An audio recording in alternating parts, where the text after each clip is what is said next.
Hello viewers, welcome to our channel maths to technique.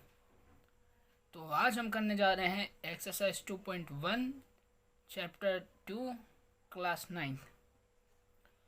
तो देखिए इसमें मतलब ये का जो एक्सरसाइज 2.1 है ना, ये मोस्टली मेरे इंट्रोडक्शन पार्ट की जो वीडियो है ना उस पर डिपेंड है।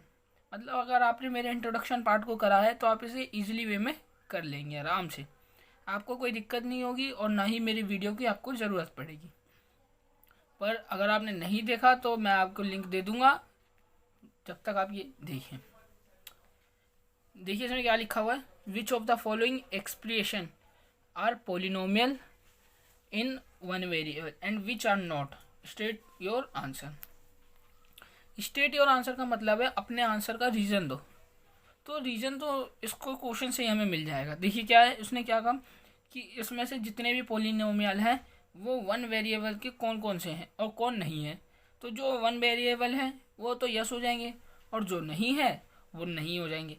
और नहीं होंगे तो उसका रीज़न क्या होगा, जाहिर सी बात है कि वो उसमें वन वेरिएबल नहीं होगा। ठीक है, और वेरिएबल क्या होते हैं मैंने आपको इंट्रोडक्शन पार्ट में समझा रखा है। तो देखिए क्वेश्चन नंबर फर्स्ट का फर्स्ट पार्ट, इसमें क्या लिखा हुआ है, 4x² - 3x + 7x। ठीक है, तो अब ये मत गिनिएगा कि वेरिएबल्स का मतलब, वेरिएबल्स तो मैंने आपको बताया था, ये जो ABCDs लगी रहती है जिनकी हमें वैल्यूज़ फाइंड करनी होती हैं, ये होती है वेरिएबल्स। बट आप ये मत सोचिएगा कि इसमें दो दो वो हैं, दो दो वेरिएबल्स हैं, है ना। मतलब वेरिएबल है तो एक ही ना, x है। अगर मैं x की वैल्यू फाइंड करूँगा तो वो x की वैल्यू इसमें भी एप्लीकेबल है और इसमें भी एप्लीकेबल है, ऐसे ही होता है ना। तो ये जो x है ना, ये एक है, मतलब एक नंबर है। ठीक है, तो हम इसे क्या कहेंगे, ये वन वेरिएबल है। तो हम यहाँ पे इसके सामने लिख देंगे यस। ठीक है, और रीज़न तो मैं आपको बता चुका हूँ। ठीक है, अब ये y² + √2, इसमें √2 से हमें कोई लेना देना नहीं, इसमें y² है, ये भी वन वेरिएबल है, तो ये भी यस ही हो जाएगा। ओके, अब इसमें देखिए 3√t + t√2 है ना, ये आंसर क्वेश्चन। और इसमें भी वेरिएबल्स देखिए एक ही है, वेरिएबल चेंज नहीं हुआ, इसमें दोनों में t है तो t ही है, कहीं पे t p x कुछ ऐसा नहीं दे रखा। ठीक है, तो ये भी वन वेरिएबल है। और ये देखिए ये ऊपर है और नीचे, तो ऐसा मत समझिए कि ऊपर नीचे है तो वेरिएबल्स चेंज हो जाएंगे, ये नंबर चेंज होगा, बिल्कुल नहीं, नंबर बिल्कुल सेम रहेगा। तो ये भी यस ही होगा। ओके, अब देखिए क्वेश्चन नंबर 5, मतलब इसका क्वेश्चन नंबर 5 जो है क्वेश्चन नंबर फर्स्ट का, इसमें लिखा हुआ है x10 + y3 + t50। देख रहे हैं, तो ये है ना वन वेरिएबल नहीं होगा। वन वेरिएबल क्यों नहीं होगा, इसमें x भी है, y भी है और t भी है।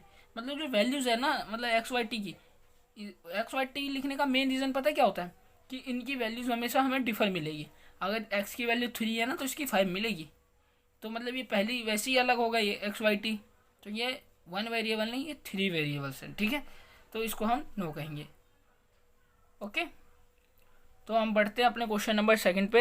देखिए क्वेश्चन नंबर सेकंड में क्या है, देखिए क्वेश्चन नंबर सेकंड में कह रहा है, right the coefficient of x² in each of the following. ठीक है, x², तो हमें इसमें पूरे क्वेश्चन में से इसमें जितने भी 4 पार्ट दे रखे ना, हमें किसी से कुछ लेना देना नहीं, इनमें किसी भी टर्म से, सिर्फ x² के टर्म से लेना देना।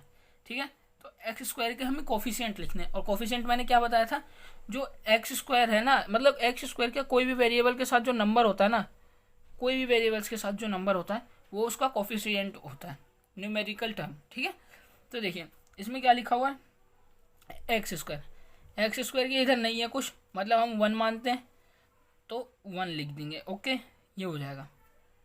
अब देखिए इस वाली क्वेश्चन में x² क्या है, ये यहाँ है ना, और इसके इधर क्या है, 1 ही है, कुछ नहीं लिखा, तो मतलब 1 मानते हैं। 1 को x से इंटू कर देंगे तो x ही हो जाएगा, है ना। पर हाँ, अब इसमें कोफिशिएंट लिखना है ना, तो इसमें एक चीज़ का और ध्यान देना होगा, इसमें 1 लिखा है और इसके सामने माइनस है, तो साथ में माइनस भी लिखा जाएगा। माइनस का बिल्कुल ध्यान रखिएगा, माइनस गलती मत कर दीजिएगा। ठीक है, ओके। और माइनस ऐसी बात नहीं है कि माइनस मैंने इसमें भी नहीं देखा, बट प्लस का, माइनस प्लस का साइन हमें कभी लगाने की ज़रूरत नहीं पड़ती, इसलिए प्लस नहीं लिखते। ठीक है, अब देखिए इसमें x² में न्यूमेरिकल टर्म क्या है, π/2। अब पाई को ये मत कहिएगा अरे ये तो पाई अलग वैल्यू होती है, कांस्टेंट वैल्यूज होती हैं, पर होती तो ये भी न्यूमेरिकल टर्म है, तो मतलब ये भी हमारी कोफिशिएंट हो जाएगी। ठीक है, ये आ गई हमारी π/2। ओके, अब आ गई हमारी last part of question number second, वो क्या है, √2x - 1। अब इसमें देखिए, ऊपर तो इसमें x² है, इसमें x² है, इसमें भी x² है, और इसमें क्या लिखा है क्वेश्चन में, right the coefficient of x² in each of the following. इन्होंने कहा है कि x² के कोफिशिएंट लिखने इन सारे पार्टों में से। ठीक है, अब देखिए क्वेश्चन नंबर 4 में तो x² दे ही नहीं रखा, तो हम इसका कोफिशिएंट नहीं लिखेंगे, बिल्कुल लिखेंगे। x² नहीं दे रखा तो क्या हुआ, 0 तो लिख ही सकते हैं, है ना। ठीक है, अब देखिए क्वेश्चन नंबर 3, और ये बहुत ही आसान क्वेश्चन है, कई बार लोग इसका सिर्फ क्वेश्चन पढ़ के ही कंफ्यूज हो जाते हैं। तो देखिए क्वेश्चन में क्या है, देखिए क्वेश्चन में क्या है, give one examples of a binomial of degree 35 end of a monomial of degree 100। इसने क्या कहा है, बायनोमियल और मोनोमियल। आपको मैंने इन टर्म्स के अकॉर्डिंग बायनोमियल किसे कहते हैं और मोनोमियल किसे कहते हैं बताया ही है। अगर नहीं बताया तो मैं अभी बता देता हूँ, और बाकी पूरा ब्रीफ में जानकारी के लिए आप मेरे इंट्रोडक्शन पार्ट को देख लीजिएगा, मैं उसकी लिंक आपको डिस्क्रिप्शन में प्रोवाइड करवा दूंगा।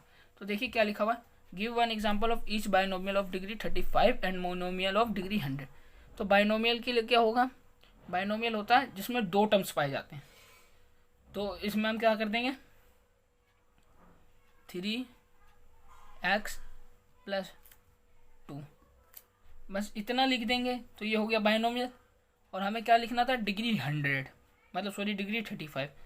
तो डिग्री क्या होता है, हाईएस्ट नंबर ऑफ पावर, तो पावर लगा दीजिए इसमें 35, बस ये हो गया इसका आंसर। अब एक और चीज़ दे रखी है इसी में, दूसरा पार्ट दे रखा है, एक और लिखना है हमें, मोनोमियल ऑफ डिग्री 100। तो मोनोमियल लिखने के लिए हमें क्या, मोनोमियल में एक ही टर्म्स होते हैं, है ना, एक ही टर्म्स होता है, तो हम उसको क्या कर सकते हैं, उसको लिख देते हैं, कुछ भी लिख दो, मतलब उसने कोई स्पेसिफिक नंबर नहीं दे रखा ना, तो मतलब ये हमारे लिए और ईजी पड़ जाता है लिखना। इसमें 100 लगा दीजिए, बस सिंपलेस्ट आंसर है, ज़्यादा कुछ करना पड़ा हमें, बस इतना ही था। ठीक है, अब देखिए क्वेश्चन नंबर 4। देखिए क्वेश्चन नंबर 4 में क्या दे रखा है, right the degree of each of the following polynomials. अब मैंने आपको बताया था डिग्री के अकॉर्डिंग, डिग्री क्या होता है, highest number of power of polynomial, मतलब हाईएस्ट नंबर जो होगा ना उसकी डिग्री हो जाएगी उसकी, मतलब जो पावर होगी ना हाईएस्ट नंबर।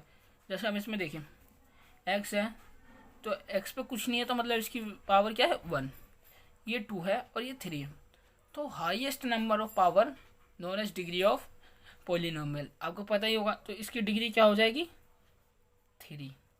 ओके, अब इसमें देखिए, इसमें हाईएस्ट डिग्री क्या है, 4 की पावर तो कुछ भी नहीं है, बट y की पावर क्या है 2, तो ये क्या हो जाएगा, तो ये हो जाएगी 2। ठीक है, अब देखिए क्वेश्चन नंबर 7 में क्या दे, क्वेश्चन नंबर 3 में क्या दे रखा है, 5t - √7, है ना। तो √7 की तो कोई पावर नहीं है और 5t की भी कोई पावर नहीं है, तो मतलब क्या पावर होगी 1, और हाईएस्ट नंबर ऑफ पावर होती है उसकी डिग्री, तो ये हो जाएगी 1। अब √3 की हमें कुछ नहीं दे रखी, तो इसको भी हम कह देंगे 1। ओके, तो अब देखिए क्वेश्चन नंबर 5। क्वेश्चन नंबर 5 में देखिए क्या दे रखा है, क्वेश्चन नंबर 5 में दे रखा है, classifies the following as linear, quadratic and cubic polynomial.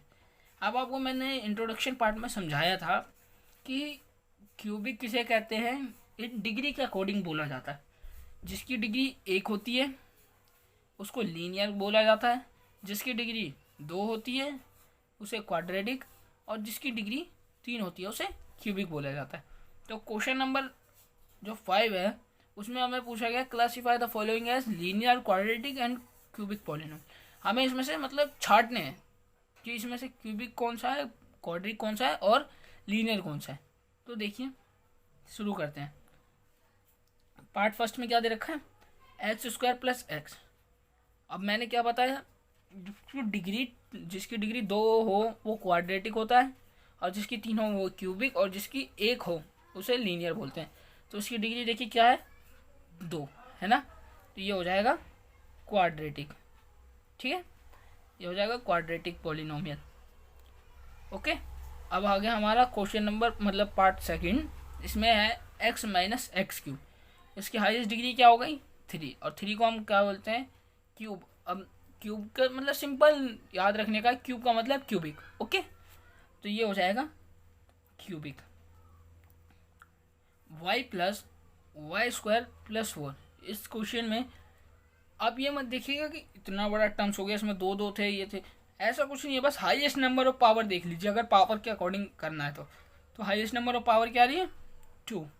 ठीक है, तो 2 है, तो ये हो जाएगी क्वाड्रेटिक। ओके, अब देखिए क्वेश्चन नंबर 4 में क्या है 1 plus x.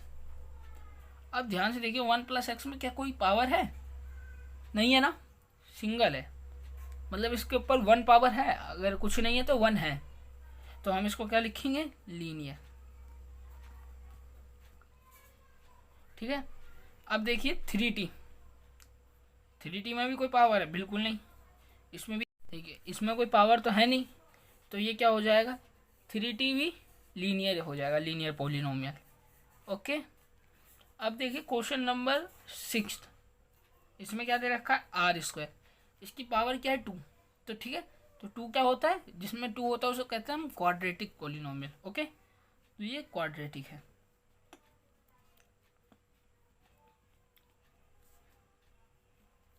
Seven x cube, इसमें पावर क्या है 3, और क्यूब से मैंने क्या बोला था, क्यूब का मतलब क्यूबिक। ओके, तो ये हो जाएगा क्यूबिक। ओके, अब देखिए मैंने आपको क्या बताया था कि एक हमने इससे पहले मतलब क्वेश्चन नंबर शायद 3rd या 2nd में हमने करा कि मोनोमियल हो या बाइनोमियल हो, इनको छाटिए मतलब टर्म्स के अकॉर्डिंग कि उसमें कितने नंबर्स हैं ऐसे, और इसमें हमने डिग्री के अकॉर्डिंग नापा। तो अगर कोई पूछेगा ना आपसे पेपर में या किसी टेस्ट में, आपका यूनिट टेस्ट वगैरह होता है, तो उसमें अगर आपको ये छाटने को कहेगा ना कि इस पॉलिनोमियल्स के नाम दीजिए, क्लासीफाई करिए, तो आप पहले उसमें कंफर्म कर लीजिएगा कि टर्म्स के अकॉर्डिंग करना है या डिग्री के अकॉर्डिंग, क्योंकि बहुत बार कन्फ्यूज़न होता है, लोग जल्दी जल्दी में कर देते कि अरे हाँ जी हमें तो आता है हम इसे कर लेंगे, पर वो देखते नहीं है कि क्वाड्रेटिक है ये मतलब टर्म्स के अकॉर्डिंग है या डिग्री के अकॉर्डिंग। तो ये चीज़ बिल्कुल कंफर्म करके लिखिएगा, और मैं कोशिश करता हूँ, मैं आशा करता हूँ कि आपको ये समझ में आया होगा। Thanks for watching.